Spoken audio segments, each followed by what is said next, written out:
ನಮಸ್ಕಾರ ವಿದ್ಯಾರ್ಥಿಗಳೇ, ನಾನು ಶ್ರೀಮತಿ ವೀಣಾ GS, ಬೆಂಗಳೂರಿನ ವಿಜಯನಗರದಲ್ಲಿರುವಂತಹ ಸರ್ಕಾರಿ ಪ್ರಥಮ ದರ್ಜೆ ಕಾಲೇಜಿನಲ್ಲಿ ಅರ್ಥಶಾಸ್ತ್ರದ ಸಹಾಯಕ ಪ್ರಾಧ್ಯಾಪಕಿಯಾಗಿ ಕೆಲಸ ಮಾಡ್ತಾ ಇದ್ದೀನಿ.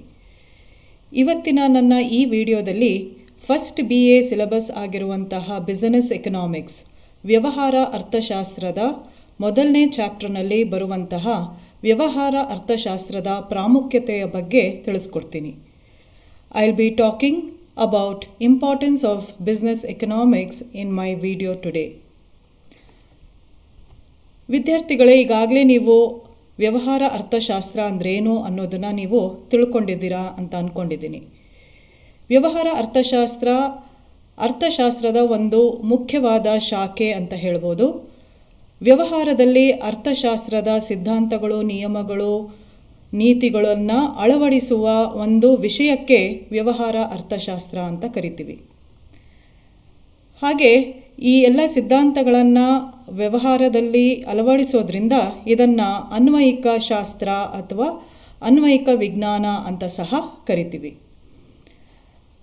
Dear students, I hope you have already understood the meaning of business economics. It is nothing but applying the theories, policies, principles, laws of economics into real business. Hence, business economics is generally called as an applied science. It is an important branch of economics. Today, I'll be telling you about the significance or importance of business economics. Importance of business economics can also be taken as the role of business economics, or we can also consider it as benefits or advantages of business economics. ಇವತ್ತು ನಾನು ವ್ಯವಹಾರ ಅರ್ಥಶಾಸ್ತ್ರದ ಪ್ರಾಮುಖ್ಯತೆಯ ಬಗ್ಗೆ ಏನು ತಿಳಿಸ್ಕೊಡ್ತಾ ಇದ್ದೀನಿ, ಅದು ವ್ಯವಹಾರ ಅರ್ಥಶಾಸ್ತ್ರದ ಪ್ರಾಮುಖ್ಯತೆಯೂ ಹೌದು, ವ್ಯವಹಾರ ಅರ್ಥಶಾಸ್ತ್ರದ ಪಾತ್ರ ಅಂತಲೂ ಅರ್ಥೈಸ್ಕೋಬೋದು, ಹಾಗೆ ವ್ಯವಹಾರ ಅರ್ಥಶಾಸ್ತ್ರದಿಂದ ಆಗುವ ಅನುಕೂಲಗಳು ಅಂತಲೂ ಕೂಡ ನಾವಿದನ್ನು ಅರ್ಥ ಮಾಡ್ಕೋಬೋದು. ವ್ಯವಹಾರ ಅನ್ನೋದು ಒಂದು ದೊಡ್ಡ ಸವಾಲಿನ ಚಟುವಟಿಕೆಯಾಗಿದೆ. ಅನೇಕ ರೀತಿಯ ಗಂಡಾಂತರಗಳು, ಅನಿಶ್ಚಿತತೆಯಿಂದ ಕೂಡಿದಂತಹ ಒಂದು ಚಟುವಟಿಕೆ. ವ್ಯವಹಾರವನ್ನು ನಡೆಸುವಂತಹ ಉದ್ಯಮಿ ಅಥವಾ ವ್ಯವಹಾರಸ್ಥನು ಅನೇಕ ರೀತಿಯ ಮುಖ್ಯವಾದ ನಿರ್ಧಾರಗಳನ್ನು ಪ್ರಾರಂಭದಿಂದ ಕೊನೆಯವರೆಗೂ ಪ್ರತಿ ಹೆಜ್ಜೆಗೂ ತೆಗೆದುಕೊಳ್ಳಬೇಕಾಗತ್ತೆ. Business is a venture. It is an adventure. It is a very challenging activity. A businessman or an entrepreneur faces lot of risks and uncertainty all through his journey. He has to take lot of variety of important decisions right from the inception of the business and all through the journey of business.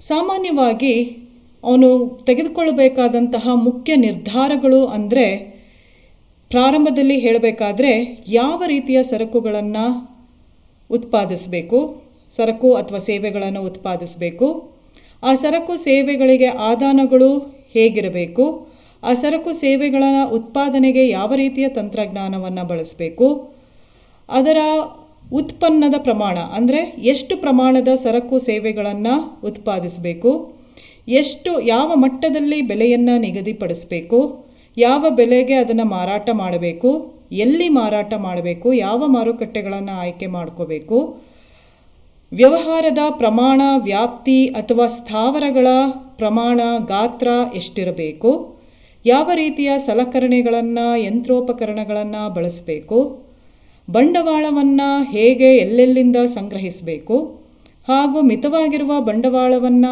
ಯಾವುದ್ಯಾವುದಕ್ಕೆ ಹೇಗೆ ಹಂಚಬೇಕು, ಹೀಗೆ ಹಲವಾರು ಪ್ರಶ್ನೆಗಳು ಪ್ರತಿಯೊಬ್ಬ ಉದ್ಯಮಿ ಅಥವಾ ವ್ಯವಹಾರಸ್ಥನ ಒಂದು ಪಯಣದಲ್ಲಿ ಎದುರಾಗ್ತಾನೇ ಇರುತ್ತೆ. ನಾನು ಆಗಲೇ ಹೇಳ್ದಂಗೆ ವ್ಯವಹಾರವನ್ನು ಅಥವಾ ಉದ್ಯಮವನ್ನು ಸ್ಥಾಪನೆ ಮಾಡಬೇಕು ಅನ್ನೋ ಆಲೋಚನೆ ಬಂದ ದಿನದಿಂದ ಅವನ ವ್ಯವಹಾರದ ಪಯಣದ ಉದ್ದಕ್ಕೂ ಹಲವಾರು ಪ್ರಶ್ನೆಗಳು ಅವನನ್ನು ಕಾಡ್ತಾ ಬರುತ್ತೆ. ಈ ಎಲ್ಲ ಅವನಿಗೆ ಹೆಜ್ಜೆಗೂ ಎದುರಾಗುವಂತಹ ಪ್ರಶ್ನೆಗಳು ಅಥವಾ ದ್ವಂದ್ವಗಳು, ಗೊಂದಲಗಳು, ಇವೆಲ್ಲದಕ್ಕೂ ಸರಿಯಾದ ಉತ್ತರವನ್ನು ನಮ್ಮ ವ್ಯವಹಾರ ಅರ್ಥಶಾಸ್ತ್ರ ಒದಗಿಸ್ಕೊಡುತ್ತೆ.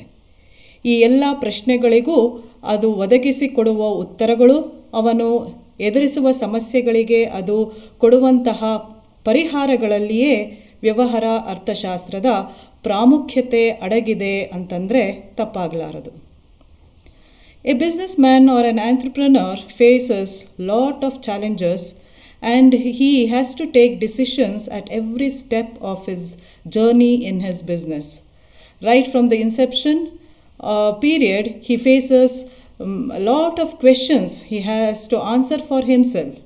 For example, what product or what goods or services to be produced, what are the inputs to be used for the production of these goods and services, what type of technique should be adopted, how much of output should be produced, what price should be fixed for these products, in what quantity they have to be sold, what is the size of the business or the extent of business, or what is the size of the plant he has to plant, what are the equipments or implements or the machineries to be used, and what are the sources of capital or investment, and to what purposes and in what quantity the scarce capital has to be allocated.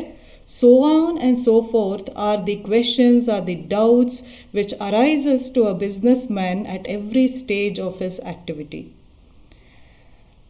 Business economics provides an apt answer to all these questions and also solutions to many type of problems which a businessman faces. Hence, the significance or importance of business economics lies in answering every question or doubt or giving solutions to every problem which a businessman faces. Now, let us understand the importance of business economics in a very systematic manner through these points.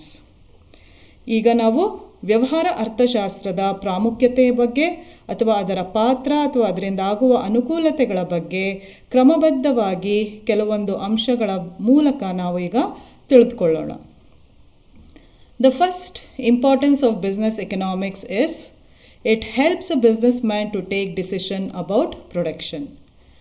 As I told you in the beginning, businessman has to decide properly, aptly regarding what type of product he has to produce, in what quantity he has to produce, what are the techniques to be used for the production, what are the inputs to be used, at what are the prices to be fixed for the product, etc., etc. So if he goes wrong in any of these decision making, he has to pay a price for it in his business journey. Business economics helps, guides, and supports the entrepreneur in taking decision about everything regarding the production process. ಉತ್ಪಾದನೆಗೆ ಸಂಬಂಧಪಟ್ಟಂತಹ ಸಕಲ ನಿರ್ಣಯಗಳನ್ನು ತೆಗೆದುಕೊಳ್ಳುವಲ್ಲಿ ವ್ಯವಹಾರ ಅರ್ಥಶಾಸ್ತ್ರ ಪ್ರಮುಖವಾದ ಪಾತ್ರವನ್ನು ವಹಿಸುತ್ತೆ. ಉತ್ಪಾದನೆಯ ಬಗ್ಗೆ ನಿರ್ಧಾರಗಳು ಅಂದರೆ ಪ್ರಾರಂಭದಿಂದ ಏನನ್ನು ಉತ್ಪಾದನೆ ಮಾಡಬೇಕು, ಯಾವ ರೀತಿಯ ಸರಕನ್ನು ಉತ್ಪಾದನೆ ಮಾಡಬೇಕು, ಯಾವ ಆದಾನಗಳನ್ನು ಬಳಸಬೇಕು, ತಂತ್ರಜ್ಞಾನ ಏನಾಗಿರಬೇಕು, ಯಾವ ಬೆಲೆಯನ್ನು ಉತ್ಪನ್ನಗಳಿಗೆ ನಿಗದಿಪಡಿಸಬೇಕು, ಎಷ್ಟು ಪ್ರಮಾಣದಲ್ಲಿ ಉತ್ಪಾದನೆ ಮಾಡಬೇಕು, ಹೀಗೆ ಹಲವಾರು ಪ್ರಶ್ನೆಗಳು, ಗೊಂದಲಗಳು ವ್ಯವಹಾರಸ್ಥನನ್ನು ಕಾಡ್ತಾ ಇರುತ್ತೆ. ಈ ಎಲ್ಲ ತನ್ನ ಗೊಂದಲಗಳಿಗೆ ಅಥವಾ ಪ್ರಶ್ನೆಗಳಿಗೆ ಸೂಕ್ತ ನಿರ್ಧಾರಗಳನ್ನು ತೆಗೆದುಕೊಂಡ್ರೆ ಮಾತ್ರ ಅವನು ಯಶಸ್ವಿಯಾಗಿ ತನ್ನ ವ್ಯವಹಾರದ ಪ್ರಯಾಣದಲ್ಲಿ ಮುಂದುವರಿಯೋದಕ್ಕೆ ಸಾಧ್ಯ. ವ್ಯವಹಾರ ಅರ್ಥಶಾಸ್ತ್ರ ಈ ನಿರ್ಧಾರಗಳನ್ನು ತೆಗೆದುಕೊಳ್ಳುವಲ್ಲಿ ವ್ಯವಹಾರಸ್ಥನಿಗೆ ಅಥವಾ ಒಬ್ಬ ಉತ್ಪಾದಕನಿಗೆ ಎಲ್ಲ ರೀತಿಯ ಸಹಾಯ, ಮಾರ್ಗದರ್ಶನ ಮತ್ತು ಬೆಂಬಲವನ್ನು ಒದಗಿಸುತ್ತೆ. The second point which tells us about the importance of business economics is price determination and its techniques. This is a very challenging task for a businessman. Price determination should be done very intelligently, carefully and wisely. This has to be done by following certain policies, techniques and strategies. Economists have provided different policies and strategies regarding price determination, A businessman or an entrepreneur should think which is suitable for his firm and follow such type of policies. Price should not be too high nor too less. If the prices are fixed too high with an intention of earning lot of profit, then due to high prices, the demand for the goods may fall and sales may come down and the firm may lose its loyal customers and also the income will go down.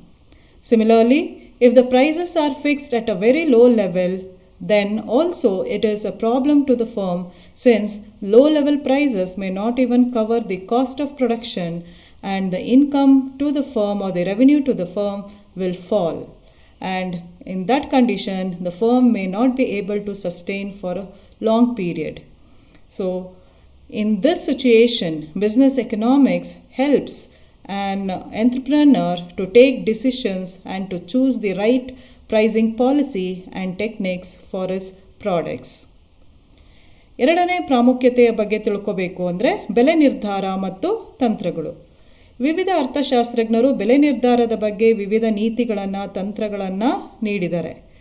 ಆದರೆ ಒಬ್ಬ ಉದ್ಯಮಿಯು ತನ್ನ ಉದ್ಯಮದ ಸ್ಥಿತಿಗತಿಗಳಿಗೆ ಸೂಕ್ತವಾಗಿರುವಂತಹ ತಂತ್ರಗಾರಿಕೆ ಅಥವಾ ನೀತಿ, ಬೆಲೆ ನೀತಿ ಯಾವುದು ಎನ್ನುವುದನ್ನು ಸರಿಯಾಗಿ ನಿರ್ಧರಿಸಬೇಕಾಗತ್ತೆ. ಬೆಲೆ ಹೆಚ್ಚಾದರೂ ಉದ್ಯಮಕ್ಕೆ ನಷ್ಟ ಆಗುತ್ತೆ, ಬೆಲೆ ಕಡಿಮೆ ಆದರೂ ನಷ್ಟ ಆಗುತ್ತೆ. ಬೆಲೆ ಹೆಚ್ಚಾದರೆ ಬೇಡಿಕೆ ಕಡಿಮೆಯಾಗಿ ಮಾರಾಟ ಕಡಿಮೆಯಾಗಿ ಅವನು ಗ್ರಾಹಕರನ್ನು ಕಳೆದುಕೊಳ್ಳುವ ಒಂದು ಸಮಸ್ಯೆಯನ್ನು ಎದುರಿಸಬೇಕಾಗತ್ತೆ. ಹಾಗೆ ಬೆಲೆಯನ್ನು ಕಡಿಮೆ ಮಟ್ಟದಲ್ಲಿ ನಿರ್ಧರಿಸಿದ್ರೆ ವೆಚ್ಚವೂ ಕೂಡ ಭರಿಸಕ್ಕಾಗದೆ ಆದಾಯ ಕಡಿಮೆಯಾಗಿ ಉದ್ಯಮವನ್ನು ಬಹಳ ಕಾಲದವರೆಗೂ ಮುಂದುವರಿಸಲು ಕಷ್ಟ ಆಗುವಂತಹ ಪರಿಸ್ಥಿತಿಯನ್ನು ಅವನು ಎದುರಿಸಬೇಕಾಗತ್ತೆ. ಹಾಗಾಗಿ ವ್ಯವಹಾರ ಅರ್ಥಶಾಸ್ತ್ರ ಹೆಚ್ಚೂ ಅಲ್ಲದ ಕಡಿಮೆಯೂ ಅಲ್ಲದ ಸಾಮಾನ್ಯ ಮಟ್ಟದ ಸೂಕ್ತವಾದ ಬೆಲೆ ನೀತಿಯನ್ನು ಅನುಸರಿಸುವ ಬಗೆಯನ್ನು ಒಬ್ಬ ಉದ್ಯಮಗಾರನಿಗೆ ತಿಳಿಸಿಕೊಡುತ್ತದೆ. The third importance of business economics is profit and loss analysis. A prudent businessman or a wise businessman should continuously do his profit and loss analysis at every step of his business. He should analyze the profit or the gains and loss involved in every decision making and every step of production.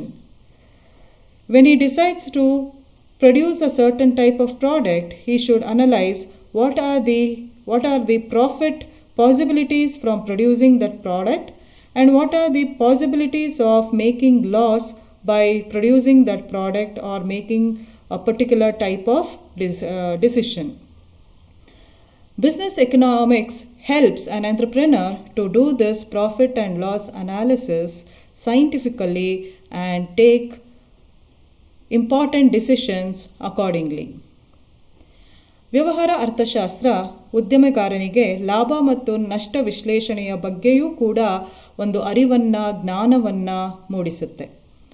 ಉದ್ಯಮಿ ಆದವನು ತನ್ನ ವ್ಯವಹಾರದ ಪ್ರತಿ ಹೆಜ್ಜೆಯಲ್ಲೂ ಕೂಡ ತಾನು ಮಾಡುವ ಕೆಲಸದಿಂದ ಅಥವಾ ತಾನು ತೆಗೆದುಕೊಳ್ಳುವ ನಿರ್ಧಾರದಿಂದ, ತಾನು ಮಾಡ್ತಾ ಇರುವ ಉತ್ಪಾದನೆಯಿಂದ ಲಾಭದ ಅವಕಾಶಗಳು ಎಷ್ಟಿದೆ, ನಷ್ಟ ಸಂಭವಿಸುವ ಅವಕಾಶಗಳು ಎಷ್ಟಿದೆ ಅಂತ ಸದಾಕಾಲ ವಿಶ್ಲೇಷಣೆಯನ್ನು ಮಾಡಿ ಅದಕ್ಕೆ ತಕ್ಕಂಥ ಸೂಕ್ತ ನಿರ್ಧಾರಗಳನ್ನು ತೆಗೆದುಕೊಳ್ಳಬೇಕಾಗತ್ತೆ.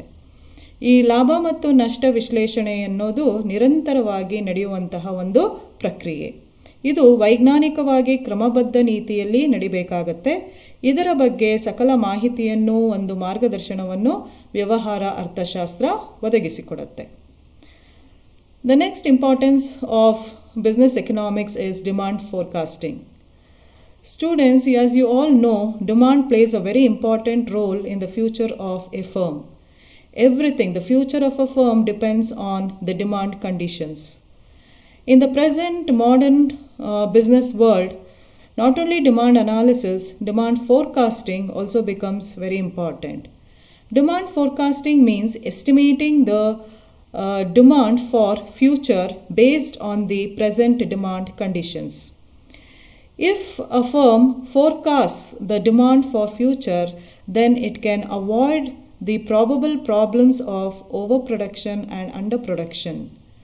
If demand forecasting is done and demand for future is estimated, then the firm can prepare for future production and produce accordingly and earn good profit and successfully continue the business. But this demand forecasting has to be done scientifically and systematically and there are various methods available for this. Business economics gives all information with respect to demand forecasting, creates awareness and also teaches the entrepreneur how to do this forecasting.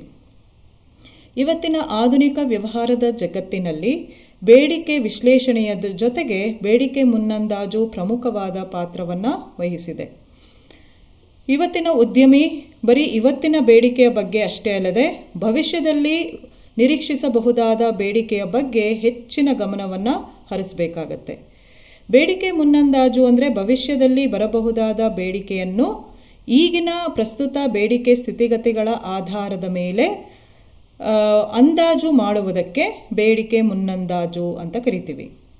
ಈ ಬೇಡಿಕೆ ಮುನ್ನಂದಾಜನ್ನು ಮಾಡುವುದರಿಂದ ಭವಿಷ್ಯದಲ್ಲಿ ಉತ್ಪಾದಿಸಬೇಕಾದ ಸರಕುಗಳ ಪ್ರಮಾಣಕ್ಕೆ ಮುಂಚಿತವಾಗಿಯೇ ಸಕಲ ತಯಾರಿಗಳನ್ನು ಒಂದು ಉದ್ಯಮ ಮಾಡಿಕೊಂಡು ಯಾವುದೇ ಅಡೆತಡೆಗಳಿಲ್ಲದೆ ಹೆಚ್ಚಿನ ಗಂಡಾಂತರಗಳ ಇಲ್ಲದೆ ಉತ್ಪಾದನೆಯನ್ನು ಮಾಡಬಹುದು. ಹಾಗೆ ಮಿತಿಮೀರಿದ ಉತ್ಪಾದನೆ ಅಥವಾ ಕಡಿಮೆ ಉತ್ಪಾದನೆಯ ಸಮಸ್ಯೆಯನ್ನು ಕೂಡ ತಡೆಗಟ್ಟೋದಕ್ಕೆ ಸಾಧ್ಯ ಆಗುತ್ತೆ. ಸೊ ಬೇಡಿಕೆ ಮುನ್ನಂದಾಜು ಮಾಡೋದ್ರಿಂದ ಬೇಡಿಕೆಗೆ ತಕ್ಕಂತೆ ಉತ್ಪಾದನೆಯನ್ನು ಮಾಡಿ ಅದು ನಿರಂತರವಾಗಿ ಲಾಭ ಗಳಿಸುತ್ತಾ ಒಂದು ವ್ಯವಹಾರದಲ್ಲಿ ಯಶಸ್ವಿಯಾಗಿ ಮುಂದುವರಿಯೋದಕ್ಕೆ ಸಾಧ್ಯ. ಆದರೆ ಈ ಬೇಡಿಕೆ ಮುನ್ನಂದಾಜು ಅನ್ನೋದು ಒಂದು ವೈಜ್ಞಾನಿಕವಾಗಿ ಕ್ರಮಬದ್ಧ ರೀತಿಯಲ್ಲಿ ಮಾಡಬೇಕಾಗತ್ತೆ. ಅದನ್ನು ಮಾಡೋದಕ್ಕೆ ಹಲವಾರು ವಿಧಾನಗಳು ಲಭ್ಯ ಇದೆ. ಈ ಎಲ್ಲದರ ಬಗ್ಗೆ ಮಾಹಿತಿಯನ್ನು, ತಿಳುವಳಿಕೆಯನ್ನು, ಒಂದು ಮಾರ್ಗದರ್ಶನವನ್ನು ಉದ್ಯಮಗಾರನಿಗೆ ಒದಗಿಸಿಕೊಡುವ ಕೆಲಸವನ್ನು ವ್ಯವಹಾರ ಅರ್ಥಶಾಸ್ತ್ರ ಮಾಡುತ್ತೆ. The next importance of business economics is formulation of relationship between business and ethics. Ethics is very important in a human being's life. Ethics is a subject which directs, analyzes, and corrects the behavior of man with respect to society. Human behavior should be in accordance with the societal norms. Ethics tells us and guides us what is right, what is wrong, what is good, what is bad. These ethics should be followed in business also, because business should be for the improvement of the society, improvement of mankind, and not for improvement of an individual or the selfish motives of an individual. So, ethics has to be imbibed in business. Achieving abnormal profits is considered to be very common in business, but it is against societal standards or societal norms. Ethics plays a role of a guiding light to carry on the business. To what extent ethics should be used in business, where it has to be used, how much it has to be used, and what is the relationship between business and ethics is taught to the entrepreneur by business economics. ವ್ಯವಹಾರ ಮತ್ತು ನೀತಿಶಾಸ್ತ್ರದ ನಡುವಿನ ಸಂಬಂಧದ ಸೂತ್ರೀಕರಣವನ್ನು ಕೂಡ ವ್ಯವಹಾರ ಅರ್ಥಶಾಸ್ತ್ರ ಮಾಡಿಕೊಡುತ್ತೆ. ನೀತಿಶಾಸ್ತ್ರ ಅಂದರೆ ಮಾನವ ಸಮಾಜ ಜೀವಿಯಾಗಿ ಸಮಾಜದಲ್ಲಿ ನಡೆದುಕೊಳ್ಳುವಂತಹ ರೀತಿಯನ್ನು ನಿರ್ದೇಶಿಸುವ, ಅದನ್ನು ವಿಶ್ಲೇಷಿಸುವ, ಅದನ್ನು ತಿದ್ದುವ ಒಂದು ವಿಷಯವಾಗಿದೆ ಅಥವಾ ಶಾಸ್ತ್ರವಾಗಿದೆ. ನೀತಿಶಾಸ್ತ್ರ ಮನುಷ್ಯನಿಗೆ ಯಾವುದು ಸರಿ, ಯಾವುದು ತಪ್ಪು, ಯಾವುದು ಒಳ್ಳೆಯದು, ಯಾವುದು ಕೆಟ್ಟದ್ದು, ಯಾವುದನ್ನು ಮಾಡಬೇಕು, ಯಾವುದನ್ನು ಮಾಡಬಾರದು ಅಂತ ತಿಳಿಸಿಕೊಡುತ್ತದೆ.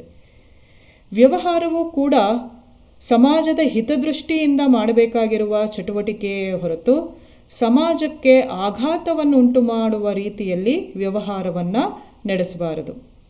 ಸಮಾಜದ ಹಿತದೃಷ್ಟಿಯಿಂದ ನಡೆಸಬೇಕು ಅಂತಂದರೆ ವ್ಯವಹಾರದಲ್ಲಿ ನೀತಿಶಾಸ್ತ್ರವನ್ನು ಅಳವಡಿಸಿಕೊಳ್ಳೋದು ಬಹಳ ಮುಖ್ಯವಾಗುತ್ತೆ.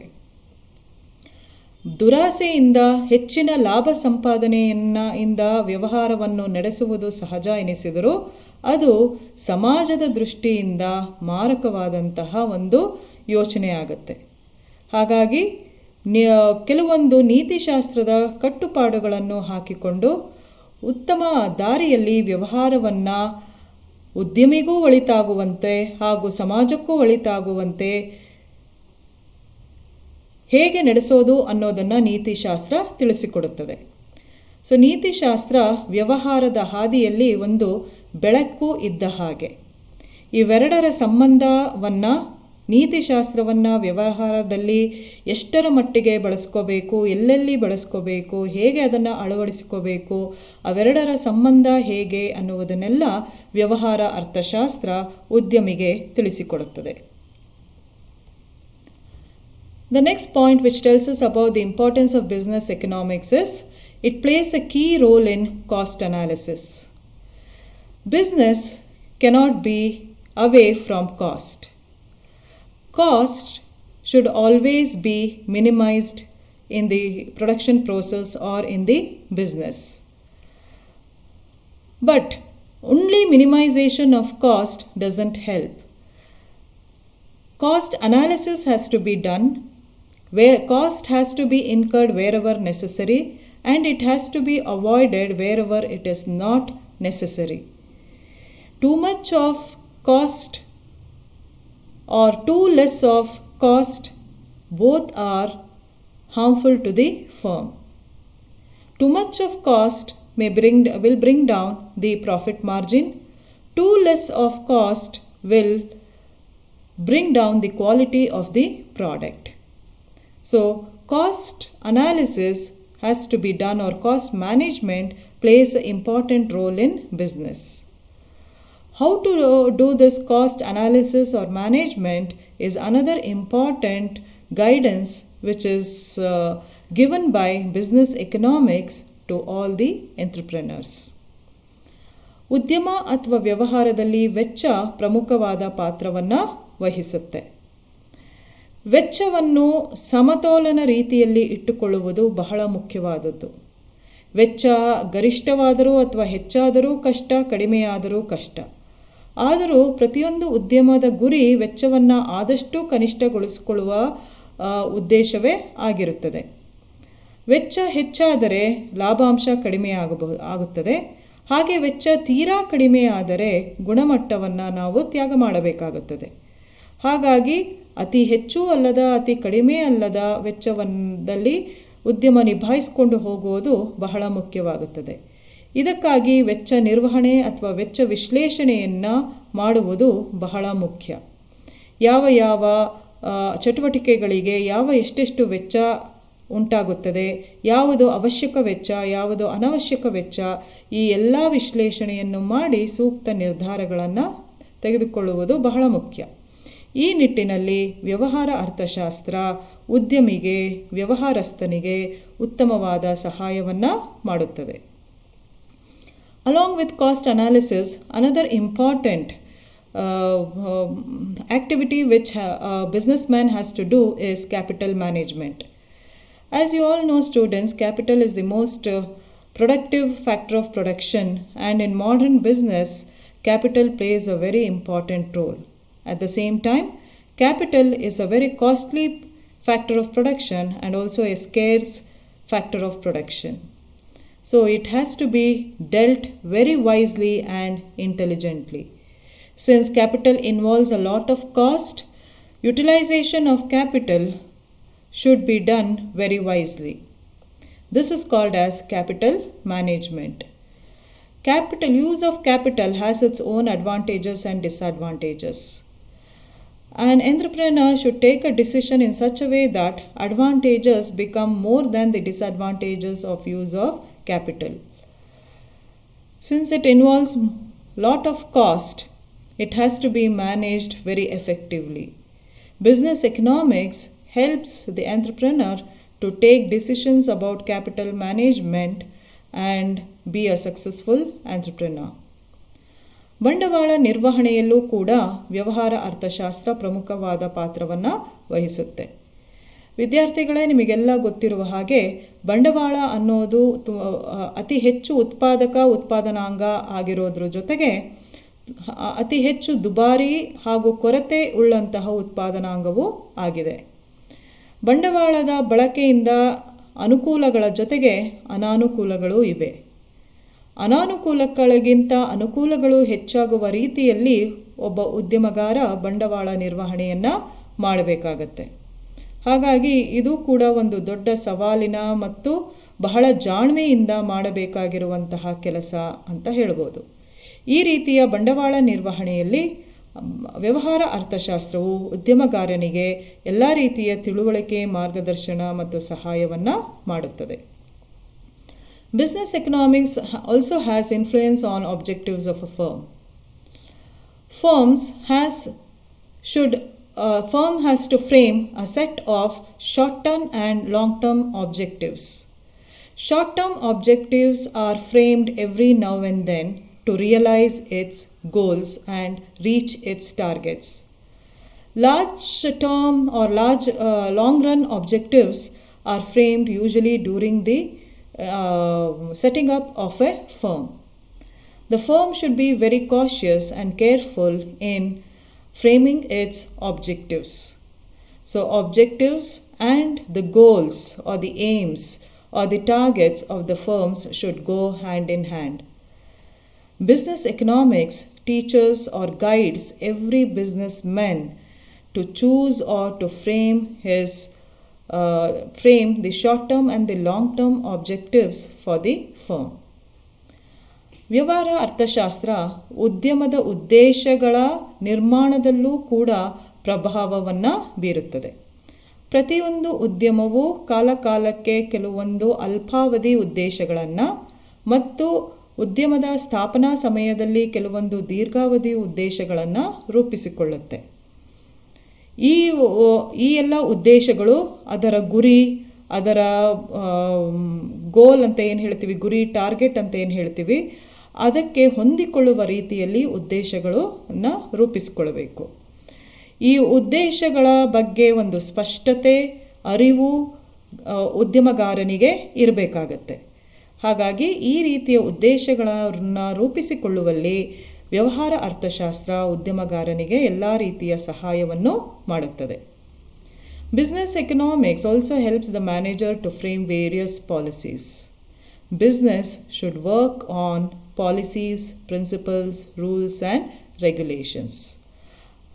Only then business can go on, or the firm can operate in a very systematic and in a very methodical order.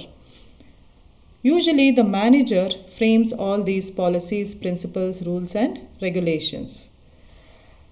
He has to be very careful while framing these policies.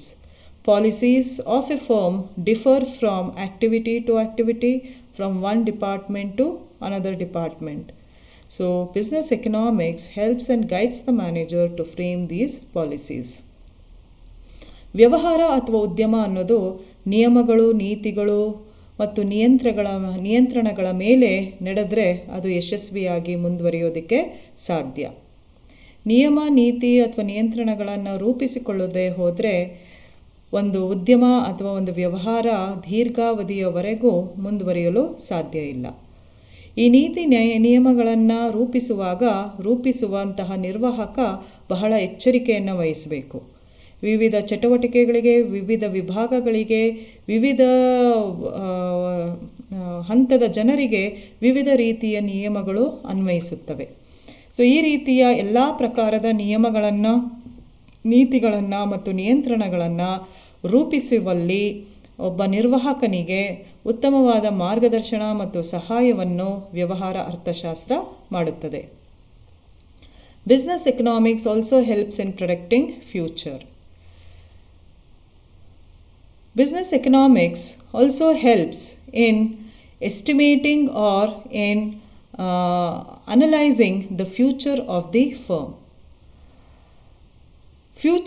The firm should not only work for its present, should not only function or think about the present, but it should always aspire to grow in future.